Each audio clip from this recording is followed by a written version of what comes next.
Assalamualaikum warahmatullahi wabarakatuh. Yang terhormat Ibu Dr. Runisa MPD selaku dosen pengampu mata kuliah kurikulum dan pembelajaran matematika dan teman-temanku sekalian. Di sini kami dari kelompok 4 yang beranggotakan Zaza Sofani Yahya, yaitu saya sendiri, dan Ratna Sri Rahayu dan Eva Nurhazizah. Kami di sini akan sedikit menjelaskan mengenai pembelajaran discovery learning. Yang pertama akan dijelaskan oleh saya mengenai pengertian pembelajaran discovery learning, lalu ciri utama dari pembelajaran discovery learning, yang ketiga, dan manfaat dari pembelajaran discovery learning. Pertama adalah pengertian dari pembelajaran discovery learning. Pembelajaran discovery learning atau biasa disebut dengan penemuan adalah suatu metode mengajar yang mengatur pengajaran sedemikian rupa sehingga anak memperoleh pengetahuan yang sebelumnya belum diketahuinya tanpa melalui pemberitahuan, melainkan dengan menemukannya sendiri. Itu yang dinamakan pembelajaran discovery learning. Yang kedua adalah ciri utama dari pembelajaran discovery learning. Yang pertama adalah mengeksplorasi dan memecahkan masalah untuk menciptakan, menggabungkan, dan menggenerasikan pengetahuan. Yang kedua adalah berpusat pada siswa. Yang ketiga yaitu kegiatan untuk menggabungkan pengetahuan yang baru dengan pengetahuan yang sudah ada. Itu adalah ciri dari pembelajaran discovery learning. Yang ketiga adalah manfaat dari pembelajaran discovery learning. Yang pertama merupakan cara untuk mengembangkan cara belajar siswa yang aktif.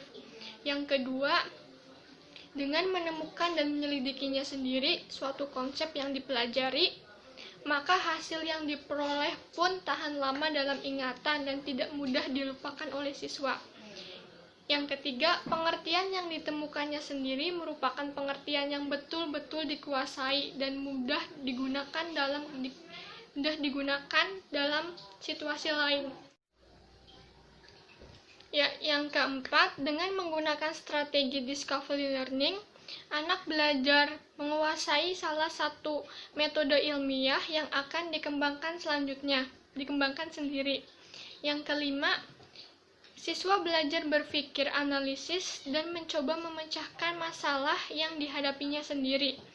Kebiasaan tersebut bisa dilakukannya di kehidupan nyata. Hanya itu saja yang bisa saya jelaskan mengenai pengertian dan ciri utama, lalu manfaat. Selanjutnya akan dijelaskan oleh teman saya, yaitu Eva Nurhazizah. Saya akan melanjutkan materi selanjutnya mengenai langkah-langkah metode pembelajaran penemuan. Menurut Syah, dalam mengaplikasikan strategi discovery learning di dalam kelas, ada beberapa prosedur yang harus dilakukan dalam kegiatan belajar mengajar secara umum sebagai berikut. Yang pertama yaitu stimulasi atau pemberian rangsangan. Pada tahap ini, pelajar dihadapkan pada sesuatu yang menimbulkan kebingungannya, kemudian dilanjutkan untuk tidak memberi generalisasi agar timbul keinginan untuk menyelidiki sendiri. Di samping itu, guru dapat memulai kegiatan PBM, proses belajar mengajar, dengan mengajukan pertanyaan, anjuran membaca buku, dan aktivitas belajar lainnya yang mengarah pada persiapan pemecahan masalah. Simulasi pada tahap ini berfungsi untuk menyediakan kondisi interaksi belajar yang dapat mengembangkan dan membantu peserta didik dalam mengeksplorasi bahan. Yang kedua yaitu problem statement, pernyataan atau identifikasi masalah. Setelah dilakukan stimulasi, langkah selanjutnya adalah guru memberi kesempatan kepada peserta didik untuk mengidentifikasi sebanyak mungkin agenda-agenda masalah yang relevan dengan bahan pelajaran. Kemudian salah satunya dipilih dan dirumuskan dalam bentuk hipotesis. Memberi kesempatan kepada peserta didik untuk mengidentifikasi dan menganalisa permasalahan yang mereka hadapi, merupakan teknik yang berguna dalam membangun peserta didik agar mereka terbiasa untuk menemukan suatu masalah. Yang ketiga yaitu data collection, pengumpulan data. Ketika eksplorasi berlangsung, guru juga memberi kesempatan kepada para peserta didik untuk mengumpulkan informasi sebanyak-banyaknya yang relevan untuk membuktikan benar atau tidaknya hipotesis. Pada tahap ini berfungsi untuk menjawab pertanyaan atau pembuktian benar tidaknya hipotesis. Dengan demikian, anak didik diberi kesempatan untuk mengumpulkan berbagai informasi yang relevan, membaca literatur, mengamati objek, wawancara dengan narasumber, melakukan uji coba sendiri, dan sebagainya. Konsekuensi dari tahap ini adalah peserta didik belajar secara aktif untuk menemukan sesuatu yang berhubungan dengan permasalahan yang dihadapi. Dengan demikian, secara tidak disengaja peserta didik menghubungkan masalah dengan pengetahuan yang telah dimiliki. Keempat yaitu data processing, pengolahan data. Menurut Syah, pengolahan data merupakan kegiatan mengolah data dan informasi yang telah diperoleh para peserta didik, baik melalui wawancara, observasi, dan sebagainya, lalu ditafsirkan, dan semuanya diolah, diacak, diklasifikasikan, ditabulasi, bahkan bila perlu dihitung dengan cara tertentu, serta ditafsirkan pada tingkat kepercayaan tertentu. Nah, data processing disebut pengkodean coding atau kategorisasi yang berfungsi sebagai pembentukan konsep dan generalisasi. Dari generalisasi tersebut, peserta didik akan mendapatkan pengetahuan baru tentang alternatif jawaban atau penyelesaian yang perlu mendapat pembuktian secara logis. Yang kelima yaitu verification atau pembuktian. Pada tahap ini, peserta didik melakukan pemeriksaan secara cermat untuk membuktikan benar atau tidaknya hipotesis yang ditetapkan tadi dengan temuan alternatif, dihubungkan dengan hasil data processing. Berdasarkan hasil pengolahan dan tafsiran atau informasi yang ada, pernyataan atau hipotesis yang telah dirumuskan terdahulu itu kemudian dicek apakah terjawab atau tidak, apakah terbukti atau tidak. 6 yaitu generalization, menarik kesimpulan atau generalisasi. Nah, tahap generalisasi atau menarik kesimpulan adalah proses menarik sebuah kesimpulan yang dapat dijadikan prinsip umum dan berlaku untuk semua kejadian atau masalah yang sama dengan memperhatikan hasil verifikasi. Nah, berdasarkan hasil verifikasi maka dirumuskan prinsip-prinsip yang mendasari generalisasi. Setelah menarik kesimpulan, peserta didik harus memperhatikan proses generalisasi yang menekankan pentingnya penguasaan pelajaran atas makna dan kaidah atau prinsip-prinsip yang luas yang mendasari pengalaman seseorang, serta pentingnya proses pengaturan dan generalisasi dari pengalaman-pengalaman itu. Salah satu metode belajar yang akhir-akhir ini banyak digunakan di sekolah-sekolah yang sudah maju adalah metode discovery. Hal ini disebabkan karena metode ini yang pertama yaitu merupakan suatu cara untuk mengembangkan cara belajar siswa aktif. Yang kedua yaitu dengan menemukan dan menyelidiki sendiri konsep yang dipelajari, maka hasil yang diperoleh akan tahan lama dalam ingatan dan tidak mudah dilupakan siswa.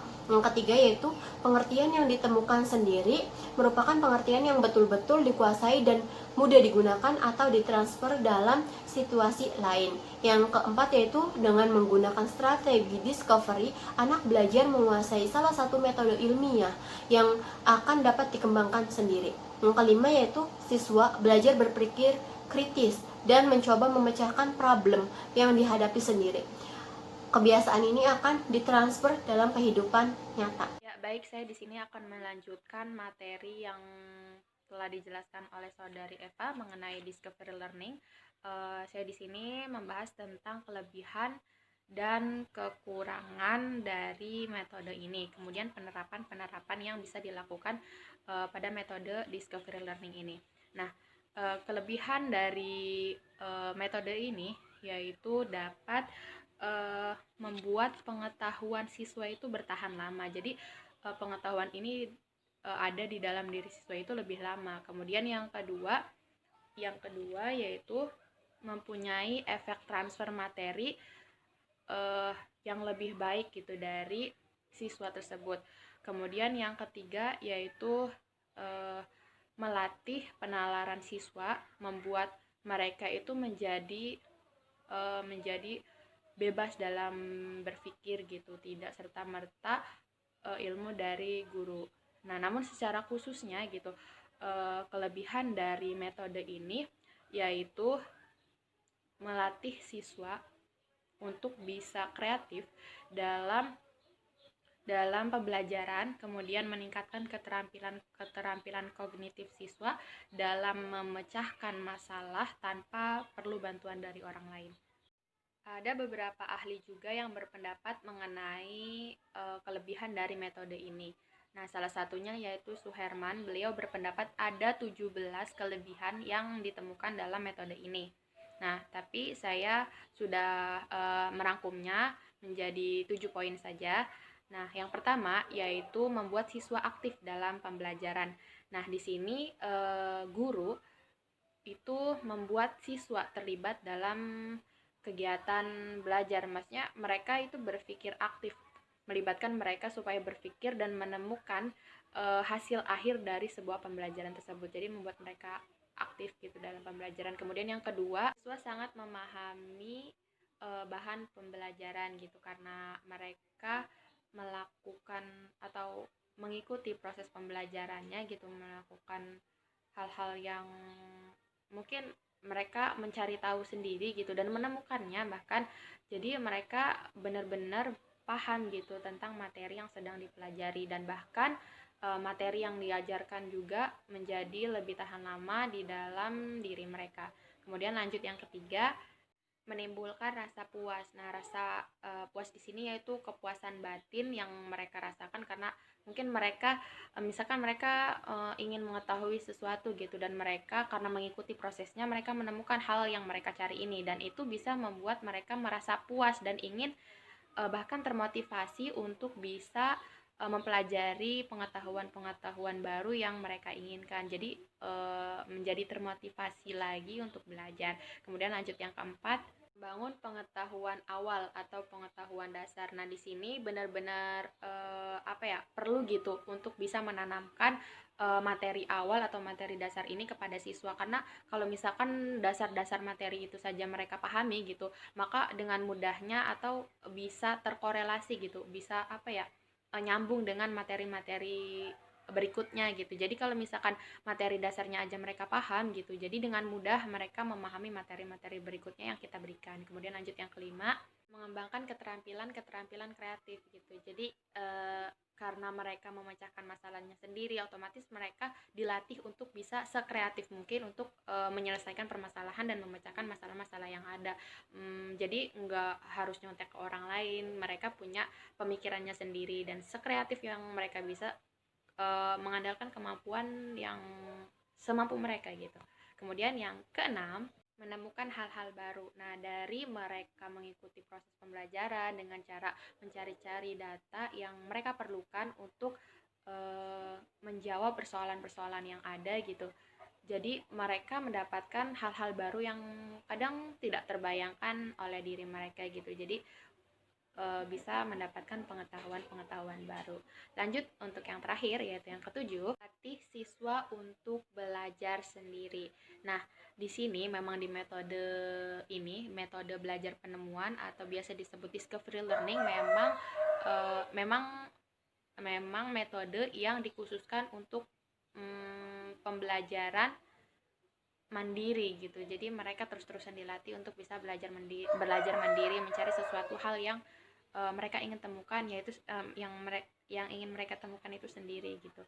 Nah, dari beberapa poin yang sudah saya sebutkan tadi gitu, dapat disimpulkan bahwa sebenarnya ada 2 poin yang lebih bisa merangkum lagi mengenai kelebihan metode ini, yaitu yang pertama yaitu mengembangkan keterampilan, dan yang kedua meningkatkan motivasi belajar pada siswa.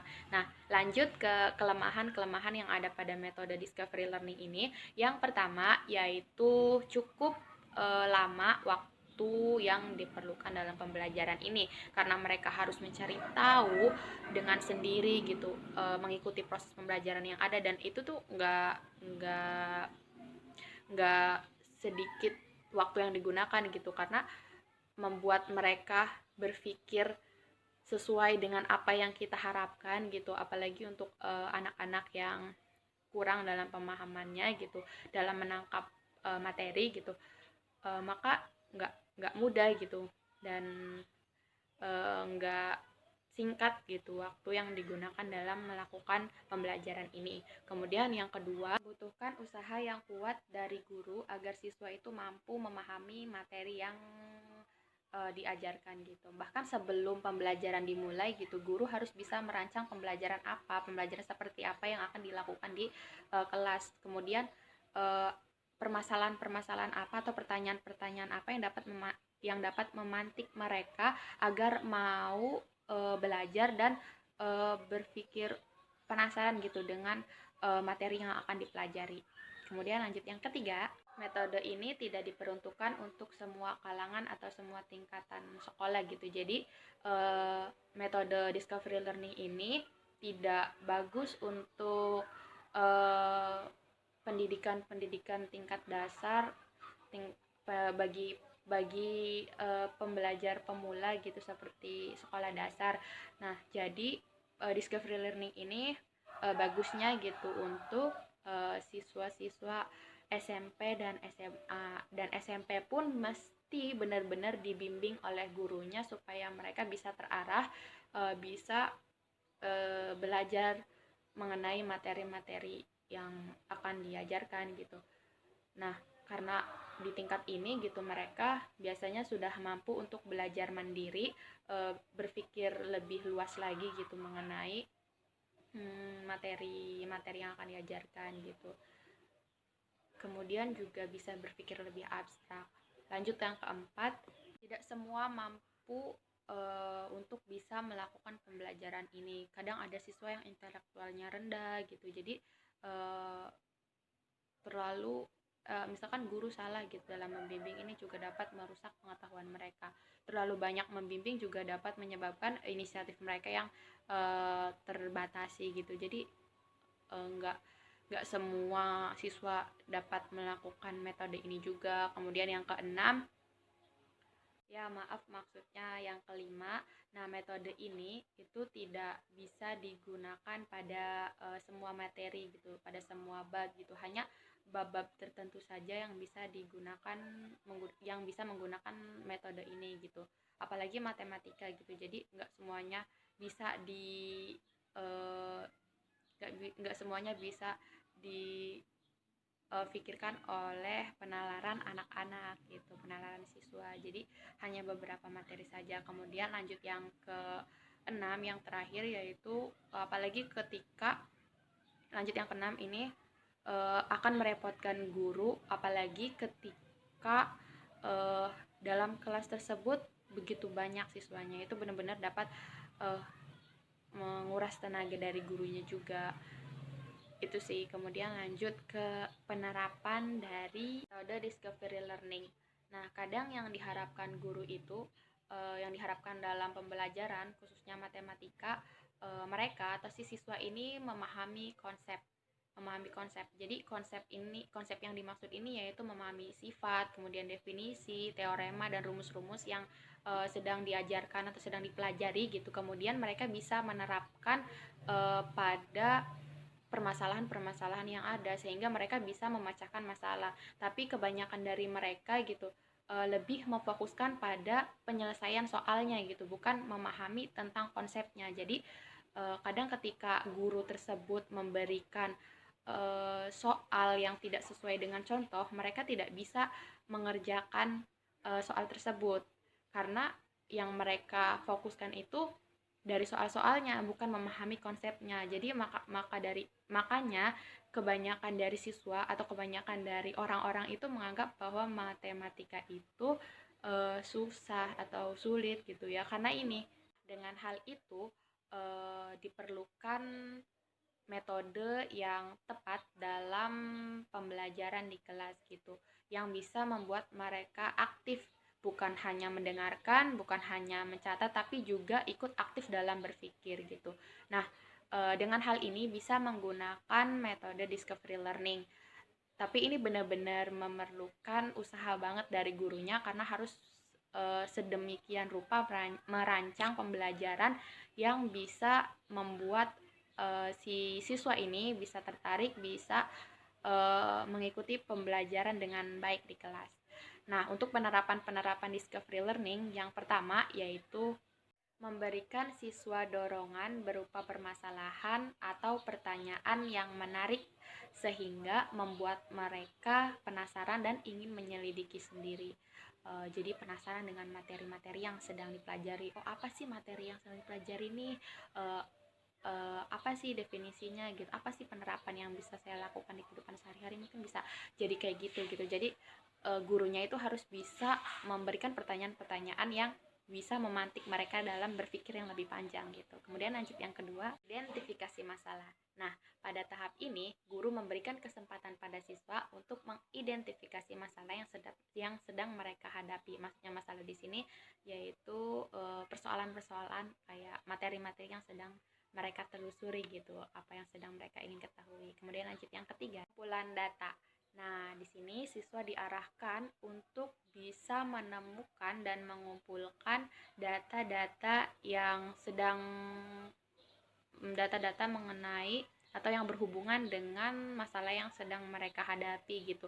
Baik bisa menggunakan dengan cara membaca gitu, kemudian dengan tanya jawab dengan temannya gitu, atau cara-cara lainnya yang bisa terkumpulnya data-data tersebut gitu. Kemudian lanjut yang keempat, pengolahan data. Nah, di sini siswa diharapkan mampu berusaha untuk menyusun konsep dan generalisasi dari data-data yang sudah terkumpul. Kemudian lanjut yang kelima, pembuktian. Nah, dari sini siswa melakukan pemeriksaan secara cermat untuk bisa membuktikan konsep-konsep yang telah ditemukan. Kemudian yang terakhir yaitu menarik kesimpulan dari semuanya, dari semua langkah-langkah yang telah tadi dijelaskan gitu. Langkah-langkah yang tadi sudah dilakukan gitu. Metode discovery learning ini atau biasa disebut dengan belajar penemuan itu dapat membuat siswa lebih memahami konsep-konsep dasar secara lebih baik. Kemudian juga aturan-aturan, definisi, rumus, kemudian teorema juga akan lebih membekas pada siswa. Maksud membekas di sini jadi lebih tahan lama ada dalam ingatan siswa gitu. Karena siswa ikut aktif dalam penemuan konsep yang sedang dipelajari. Nah,